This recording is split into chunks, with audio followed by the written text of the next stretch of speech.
교과서 108페이지에 있는 송민국과 진달래꽃 두 개가 제시되어 있는데 그 작품이 다 하지는 못하고 오늘은 송민국 하나만 할 겁니다. 자, 먼저 108페이지에 보면 갈래가 가사라고 되어 있네. 자, 우리가 가사와 관련해서는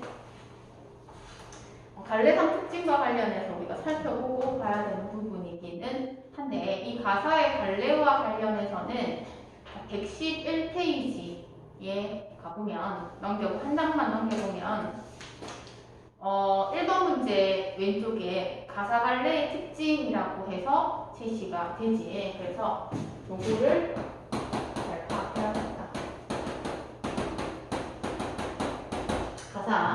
가사문학은 조선시대 때 많이 쓰여졌던 작품이고 시기로 치면 조선전기 때는 이제 4대부들에 의해 쓰여지다가 후기로 갈수록은 부녀자들이 쓰는 주간 가사 또는 작전 이상의 가사들이 등장했다라고 얘기를 하는 거지. 자, 그럼 이런 가사의 특징이 무엇이냐라고 본다면 첫 번째는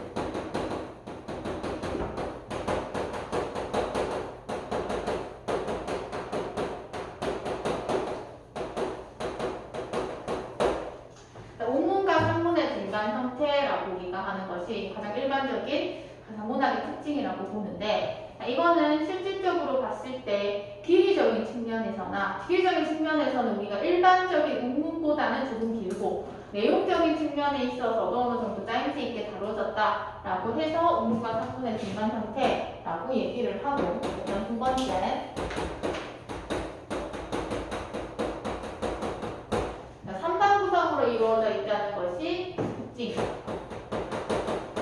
서사, 본사, 결사. 그래서 세 번째는 홍보율이 규칙적으로 일어난다라고 해서 4분보의 물격과 일자수, 3사조, 4사조의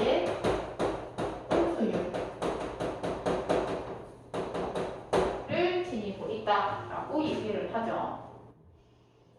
자, 우리가 여기서 살펴봤을 때 시조가 8-1이었나요? 맞지? 8-1과 8-2가 시험 범위에 같이 들어갈 경우 시조와의 공통점 시조와 같아. 물론 시조도 3단 구성이지만 초장, 중장, 종장 3단 구성이고 4원골 육격과 3사조, 4사조의 홍수율이다 라고 얘기를 했었어. 그렇기 때문에 시조의 공통점이라고 볼 수는 있고 그 다음 제망매가라고 하는 한가도 우리가 8-1에서 배웠었는데 8-1 같은 경우에는 이제 향가 부분에 있어서도 3단 구성이지 기억나는지 모르겠지만 기, 서, 결 이렇게 시기적으로 본다면 상가가 신라 시대 그 다음 송민국과 같은 가사와 그 다음에 시조 같은 경우에는 조선시대에 많이 유성했지. 그래서 향가가 시조에 영향을 주었다. 구성상 특징으로 봤을 때 그런 것들을 했습니다. 그 시험 범위가 확정되면 향가, 시조, 가사 다 들어간다면 전체적으로 시대적 흐름, 특징, 연관관계, 영향관계 이런 것들에 대해서도 다 파악할 줄 알아야 되죠. 마지막 네 번째, 가사는 정격가사와 병격가사로 나뉘게 되는데 정격가사는 뭐냐면 가사의 마지막 행위, 맨 마지막 행위 시조의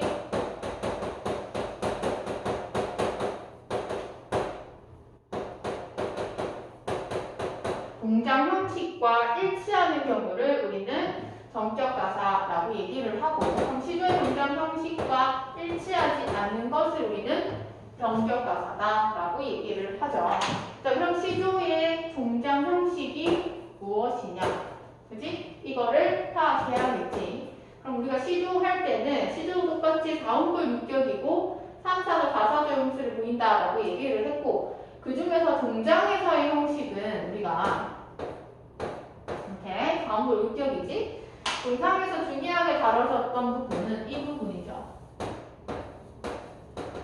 첫 음절이 3음절로 고정되어야 된다라고 하는 게 시조의 종장 형식에 있어가지고 반드시 지켜야 된다라고 했어. 평시조든 면시조든 사설시조든 종장에서는 이걸 지켜야 된다라고 얘기를 해. 그러면 여기에서의 시조의 종장 형식과 일치해야 된다라고 했으니까 사음보를 지키되, 그지? 사음보를 지키되 첫 음보가 3음절이어야 된다라고 얘기를 하는 거. 보통 3, 5, 4, 3 글자 수이면서 이렇게 사음보의 율격을 드러나는 것을 우리는 정격가사, 그렇지 않으면 병격가사라고 얘기를 하죠.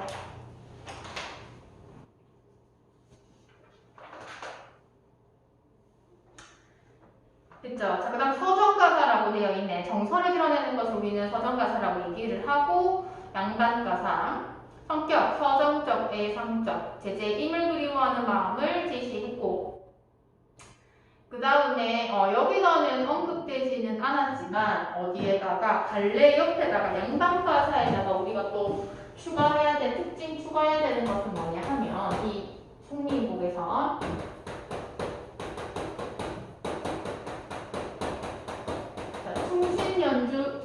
충신연주지사의 대표적이다라고 볼 수가 있는 부분이지. 충신연주지사 들어갔는지 모르겠다. 우리가 보통 충이라고 들어가면은 임금에 대한 충을 떠올리고 연이라고 얘기하면 그리워할 연 이런 것들을 떠올리죠. 자, 이 충신연주지사다라고 얘기를 하는 건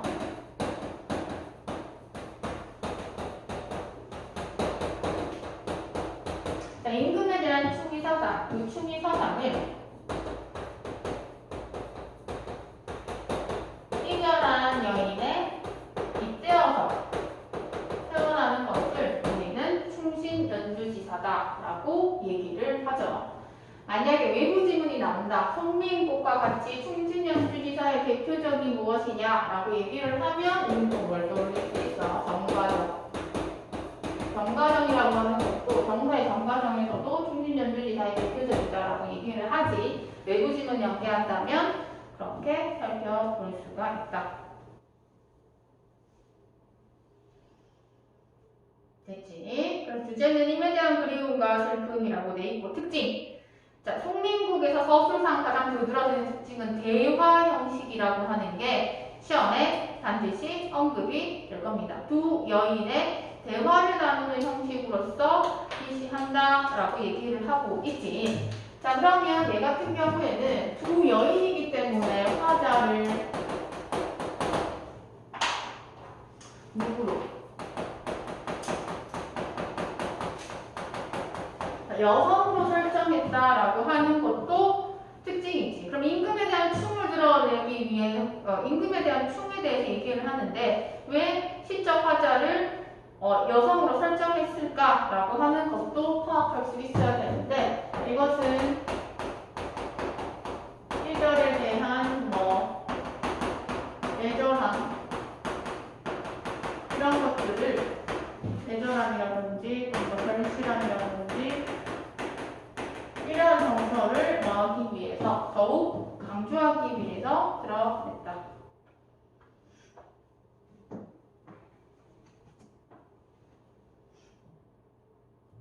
그리고 우리말 표현의 아름다움을 잘 살린다라고도 되어 있네. 만약에 송민곡이 들어가면 학교에서 추가 프린트물로 4민곡을 줄 수도 있기는 하거든. 보통 이 3인곡의 속편이 송민곡이다라고 얘기를 해서 3인곡을 만약에 준다면 이들의 표현상 특징과 관련해서 우리말 표현을 잘 살려낸 송민곡 그 얘기에서 좀 더 한자를 쓴 3인곡 그런 것들 표현상 특징 비교하는 것도 나오고 그 다음에 화자 설정이라든지 화자의 분신이라든지 그런 것들이 비교해서 나올 수가 있어. 프린트물 만약에 8단원이 들어간다면 여러 작품들이 언급될 가능성이 있다. 그래서 110페이지로 갑니다. 이제 본격적으로 간다. 자, 제목이 속미인곡이라고 볼 수가 있는 부분이지. 자, 여기에 있어서는 자, 미인. 이 미인에 대해서는 표면적 의미와 이면적 의미 두 부분으로 함으로써 제시가 되는 부분인데 여기서 겉으로 봤을 때는 헤어진 이별한이 연인에 빗댄다라고 얘기했기 때문에 표면적인 이 미는 임이라고 볼 수가 있어. 물론 그냥 한자어로 봤을 때 사전적 의미는 아름다운 사랑이라고 볼 수가 있는데 여기서는 인 또는 연인이 표면적 의미다. 근데 여기서는 송민국이 충신연주지사다라고 얘기했기 때문에 그 이면에는 당연히 임금이 되겠죠. 군주.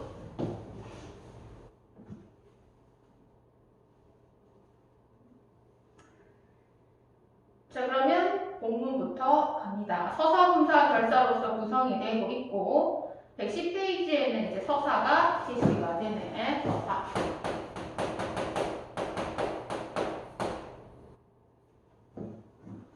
대화체로 구성된다라고 얘기했어. 저 가는, 겨 가는 저 값이 본뜻도 한겨이고, 저기 가는 저 값이 어디서 본 것 같은데, 탄상 배곡경을 어찌하여 이별하고, 자, 배곡경의 체크. 이 배곡경은 임금이 사시던 곳, 즉 임금이 사시던 궁궐이야. 어찌해서 이별을 하고 해가 저문 날에 누굴 보러 가시는 곳라고 얘기를 하는 곳은 자, 여기서는 여인 1과 여인 2의 대화가 제시가 되는데 아니 여인이는 안 나왔어.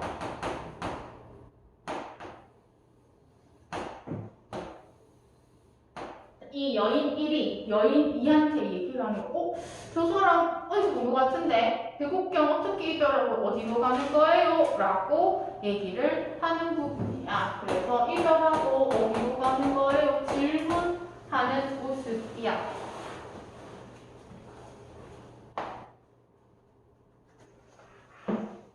질문했어.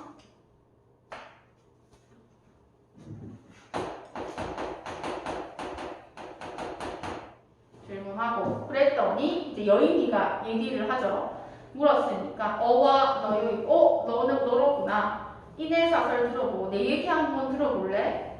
내 얼굴 이 거동이 내 대안적 한가하는 하면서 어떻게 이별했냐라고 얘기하니까 답변을 해줘. 그래서 한번 내 이야기 들어봐 라고 얘기를 해. 그 이야기가 그 밑에 B 이하에서 제시가 되죠. 내 얼굴이 이 거동이 내 모습이 이미 괴양즉 괴다라고 하는 건 사랑하다라고 하는 건데 이미 사랑한즉 한가하는 어쩐지 날 보시고 너로다 여기실세. 자, 나도 님을 믿어서 꿈뜻이 전혀 없어 라고 돼 있다. 그럼 여기 나와 있는 여인이 얘기를 하기를 이 이야기 속에서는 나는 님을 믿는데 님을 믿어 꿈뜻이 전혀 없다 라고 얘기를 하는 것은 나는 진짜 임 자체만을 사랑해. 그래서 임에 대한 그야말로 순수한 사랑을 하고 있는 거야. 딴 뜻 전혀 없어. 그냥 임만 좋은 거야. 님을 사랑하고 나는 님을 믿고 오로지 그 얘기만 한다라고 얘기하고 있고. 자, 그러면서 아래야 교태야 어지러이 하뒀던데 라고 얘기하고 있죠. 자, 아래야 교태야 지금으로 치면 애교 뭐 이런 것들인데 아양과 교태를 어지럽게 하였는지 당기시는 낯빛이 얘와 어찌 다르신고 당기시는 얼굴빛이 옛날과 다르다는 거야. 그러면 여기 나와 있는 여인 1이 생각을 하기를 아양과 교태를 내가 너무 떨어가지고 그치? 이별을 한 것이 아닐까라고 하는 이별의 이유야. 자신이 생각하기에야 얘는. 자신이 생각하기에 내가 너무 아양과 교태를 따라서 이별을 하지 않았을까라고 하는 그 여인 1의 생각을 얘기를 하는 거지. 자, 그래서 누워 생각하고 일어앉아 헤어하니 라고 되어 있지. 일어나 다시 헤아려 보니 내 몸에 지은 죄 매같이 쌓였으니 라고 되어 있네. 자, 생각을 해봤을 때 내 몸에 지은 죄가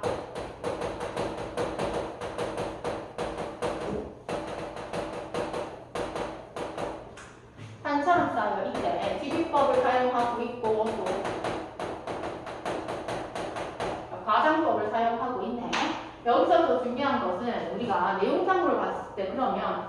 이렇게 이별한 것에 대해서 여기 나와 있는 여인일은 뭐하고 있어? 내 죄가 많아서 그렇네 라고 하면서 자책하고 있다라고 하는 게 특징. 자, 그러면서 하늘이라 원망하며 사람이라 허물하랴. 여기서 사용된 표현법 뭐뭐하며 뭐뭐하랴 라고 했을 때 대구법. 그리고 특히 마지막에 허물하랴, 탓하랴 라고 하면 탓할 수 없다는 거야. 내 죄가 있으니까. 그래서 서리법이 사용되었다라고 살펴볼 수가 있죠. 자, 그러면서 마지막에 서러 풀텨해니 조물의 탓이로다 라고 얘기하고 있네. 서러워 생각을 해보니 조물주의 탓이다 라고 얘기를 하면서 하늘을 원망하지 않는 그런 모습이야. 그래서 여기서는 운명론적 사고관 이런 것들을 우리가 살펴볼 수 있는 부분이고, 그리고 충의 관점에서 본다면 임금을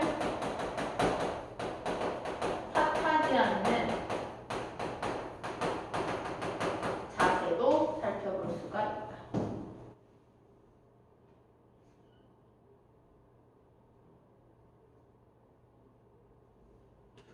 됐죠? 이렇게 이제 여인이 묻고 여인이가 답하고 서로 대화를 주고받는 이 홍민곡의 두드러지는 특징이 대화 형식이 드러난다 라고 하는 게 특징이야. 그 뒷부분에 있어서도 계속해서 이들의 대화가 제시가 되고, 단 여인일과 여인이의 특징이 다르다는 건데, 오른쪽 111페이지에 송민곡의 두 하자라고 해서 여인일 질문과 위로로 작품의 전개와 종결을 돕는, 얘는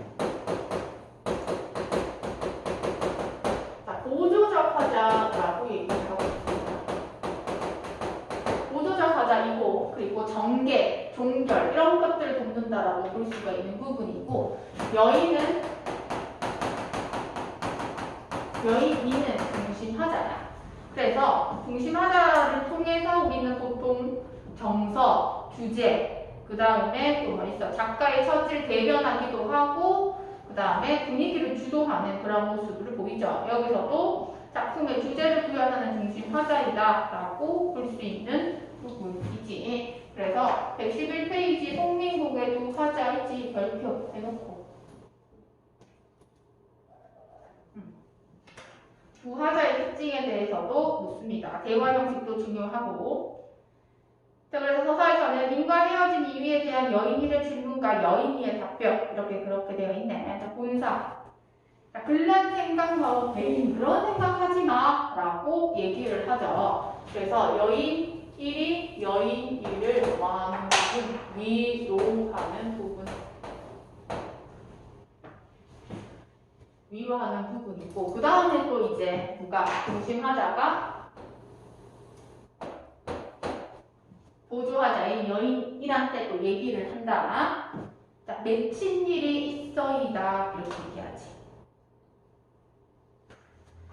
자, 여기서 이제 여인일이 얘기하는 부분에 있어서는 뭐가 있대? 맺힌 일이 있대.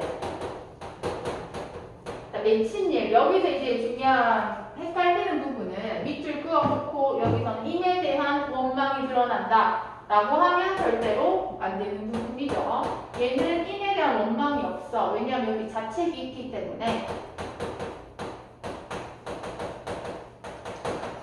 임에 대한 원망이 절대로 아니야. 그래서 원래 굳이 따진다면 내가 왜 임을 더 사랑하지 못했을까? 또는 더 잘해주지 못했을까? 이런 거에 대한 거지, 원망한다든지 탓한다든지 그런 내용이 나오면 X입니다.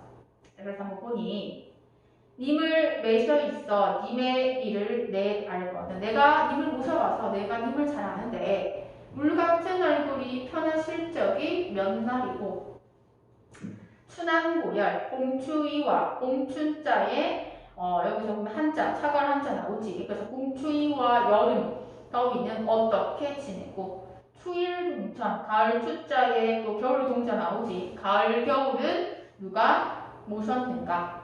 죽조반 조성래 얘와 같이 세시는가? 자, 죽조반은 뭐냐면 아침 먹기 전에 이제 간단하게 먹는 거. 조석, 아침, 저녁, 매일과 옛날과 같이 세시는가, 올리시는가, 드시는가로 해석이 되죠. 그래서 오른쪽에 현대어풀이가 되어 있기는 하지만 고전시 공부할 때는 모든 고전시가 그래야 일단 1차적으로 해석을 할 수 있어야 되고 그 다음에 표현상 특징과도 중요하게 나오는 것들이 파악해야 돼. 자, 기나긴 밤의 잠은 어찌 자시는고 라고 얘기하고 있네. 여기서는 특별히 체크할 건 없어. 다만 이 여인이 얘기한 부분 있지? 이 부분에 얘기한 건 뭐야? 임의 추위와 그 다음에 더위 그리고 식사, 잠에 대해서 다 걱정하고 있어. 이 부분에 있어서는 여인이 임에 대한 걱정 또는 염려를 보인다라고 볼 수가 있겠네. 아, 여인이 아니라 여인이. 그치? 여인이가 얘기하는 거지. 여인이가 얘기하는 겁니다.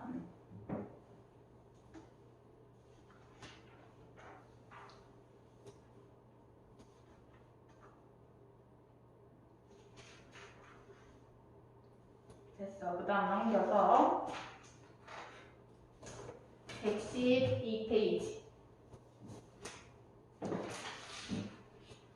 112페이지. 님다이 소식 아무려나 아자하니 라고 되어 있다. 님 계신 곳을 어떻게든 내가 알려고 하니까 오늘도 거이러다 내일이나 사람 올까. 사람이 오면 그 한양 그 님의 소식을 내가 어떻게 해서 알고 싶은데 사람이 안 온다는 거죠. 내 마음 둘 데 없다. 어디로 가자 말인가. 잡거니 밀거니 높은 매에 올라가니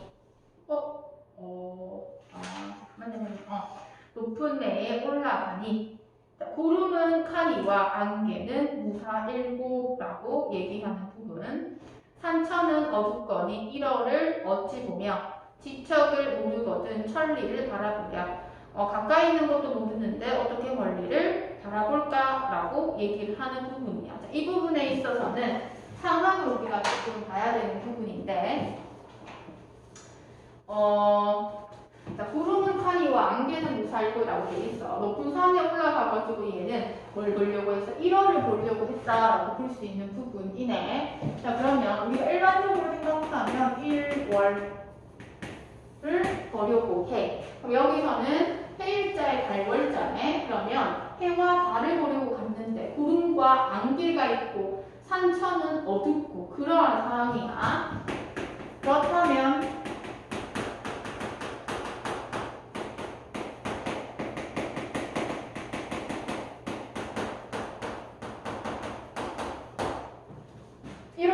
왔는데 이들이 구름과 안개가 있으면은 이 1월을 가리게 되고 그러면 우리가 또 1월을 볼 수 없는 상황이지. 그러면 구름과 안개는 긍정이시여는 아니겠구나 라고 파악할 수 있는 부분이야. 자, 그럼 여기서는 자, 1월 여기서 1월이 의미하는 바는 임금이라고 볼 수가 있겠고 임금에게 있어서 이 구름과 안개는 장애물이라고 볼 수가 있고 간신이나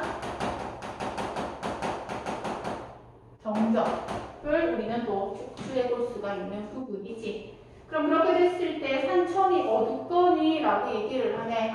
그럼 이걸 통해서 그때 당시의 시대상이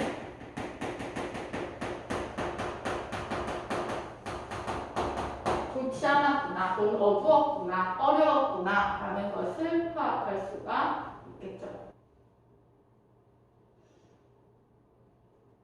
그러면서 자, 차라리 물가에가 백길이나 고려하랴라고 얘기하는 모습도 제시가 되네. 바람이야 물결이야 어둥정 댄겨이고 이런 부분은 우리가 해석하기가 조금 힘들 거야. 그래서 연습을 통해서 바람이야 물결이야 어둥정이 뭔지 보면 어수선 댄겨이고 어수선하게 있구나. 자, 사공은 어디 가고 빈대만 걸렸는고 라고 되어 있죠. 자, 여기서 이 홍민곡에서도 나올 수 있는 건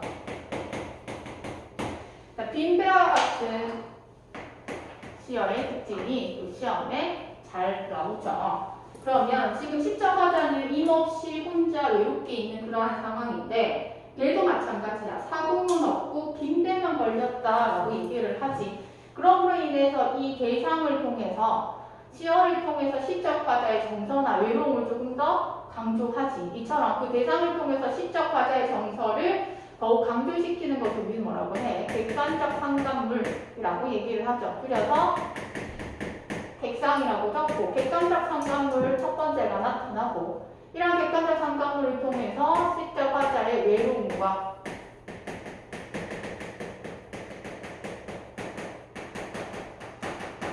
쓸쓸함을 강조한다. 객관적 상관물 뒷부분에 하나 더 나옵니다.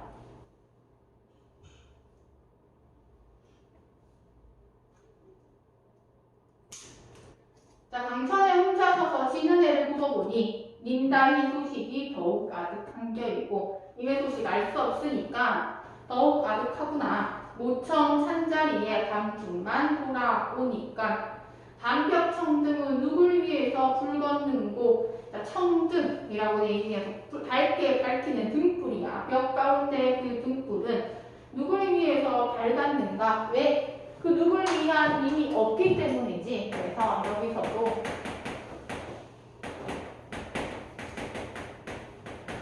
방벽 청등이라고 하는 것도 객관적 상관물 두 번째. 똑같아요.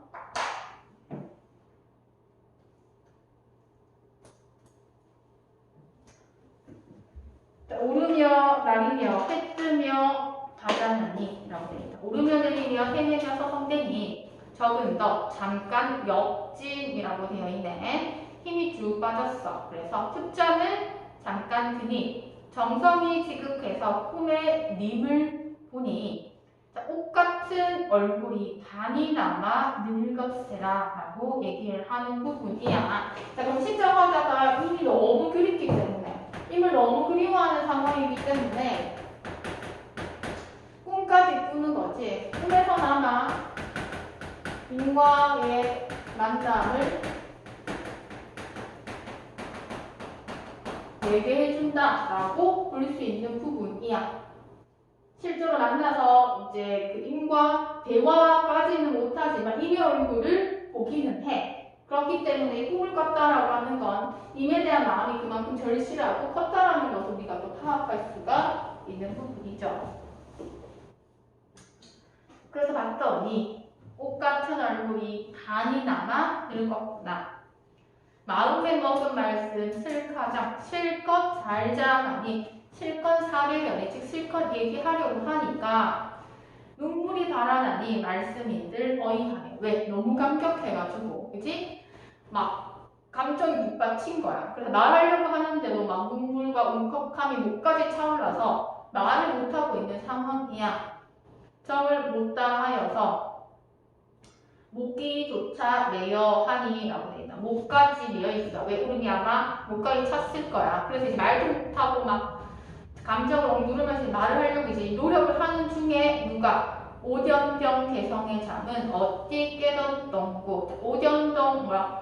여기서는 새벽 닭소리라고 되어 있지만 당정 맞은 닭소리라고도 해석이 되기도 해. 근데 이제 교과서에서 이렇게 되어 있으니까 새벽 닭소리에 잠은 어찌 깨었던고 라고 얘기를 하죠. 자, 그러면 꿈을 꾸고 있는 상황에서 누가 오게 되면 새벽에 닭소리가 호기로 울게 되면 어떻게 돼? 꿈에서 깨버리게 되는 상황이야. 그지? 그렇게 되면 시적 화자 입장에서는 이 개성, 닭소리가 반갑지가 않지. 얘는 인과의 만남을 얘기하는 게 꿈이었다면 새벽 닭소리는 인과의 만남을 뭐하는 방해하는 장애물로서 제시가 된다.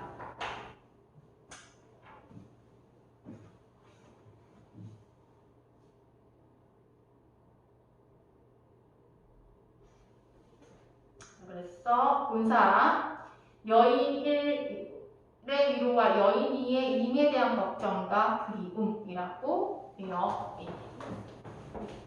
그죠? 그렇게 좀 우리가 살펴볼 수가 있고, 마지막 결사. 자, 결사 부분에 있어서는 중요한 내용들이 굉장히 많이 나오는데, 결사 부분을 위에다 볼까?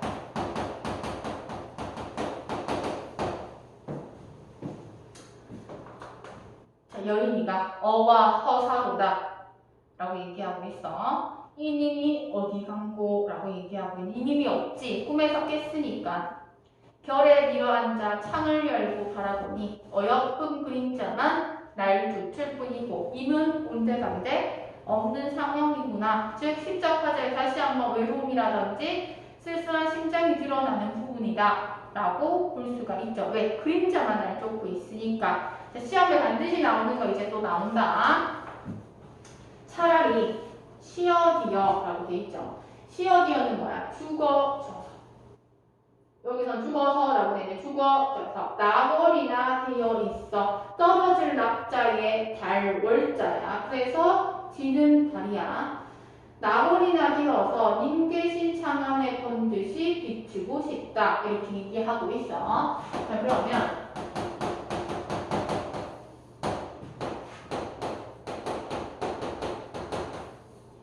여인이가 차라리 죽어져서 뭐 되고 싶다라고 얘기하냐면 나무를 되고 싶다 이렇게 얘기를 하지.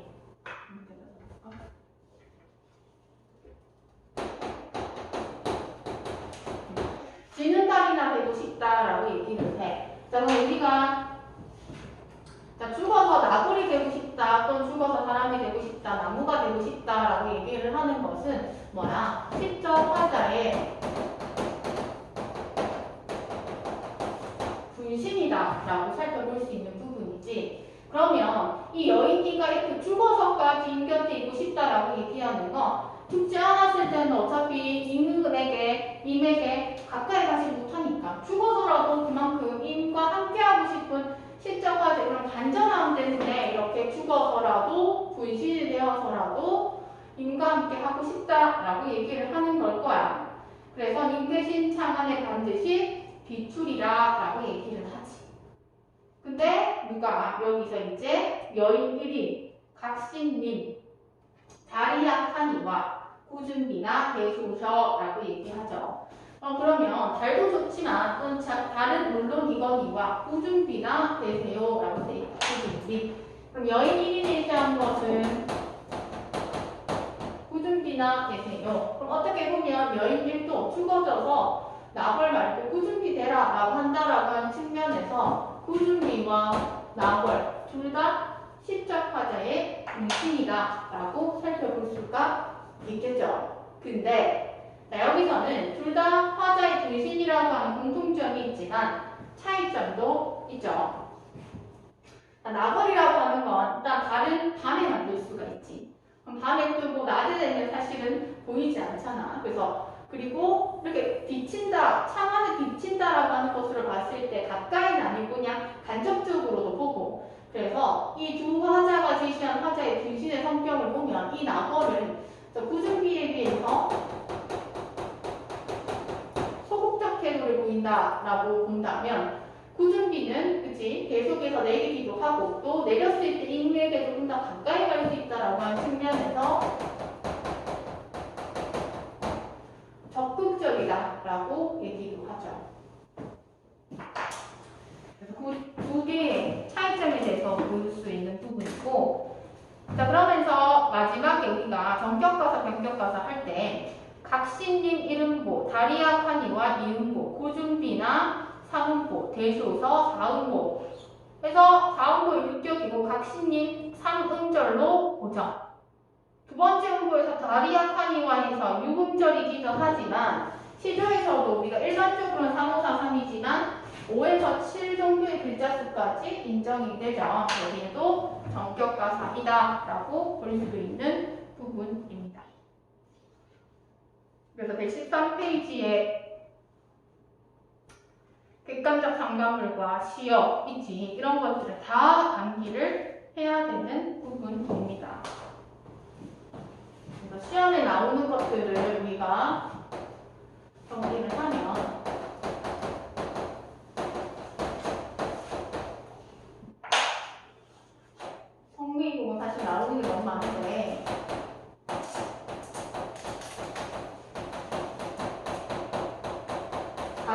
각각의 관례상 특징, 그지? 플러스 뭐 시조, 삼각, 연계. 그 외에 충진 연주지사라든지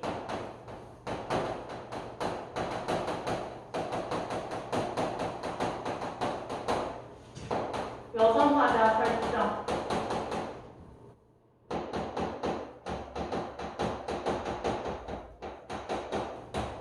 이런 것도 나올 수가 있고.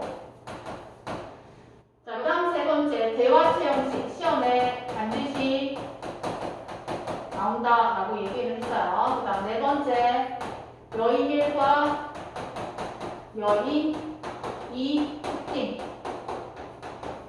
보조적 화자는 작품 전개를 이끌어가고 여인 2의 정서나 그런 것들을 이끌어낸다면 여인 2는 정서, 분위기, 주제 이런 것들을 구현한다 라고 평가 문제집에 정리되어 있었지. 그런 것들에 대한 특징이 시험에 반드시 나오고, 그 다음에 다섯 번째, 빨간색으로 한 건 다 무조건 중요해.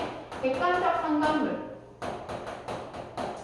자, 객상에 대해서는 시험에 반드시 언급이 되고, 플러스 시어이지. 뭐 1월 구름안개, 뭐 새벽 닭소리 이런 시어의 의미 파악할 수 있으면 되고, 그 다음 여섯 번째, 이거 이제 화자의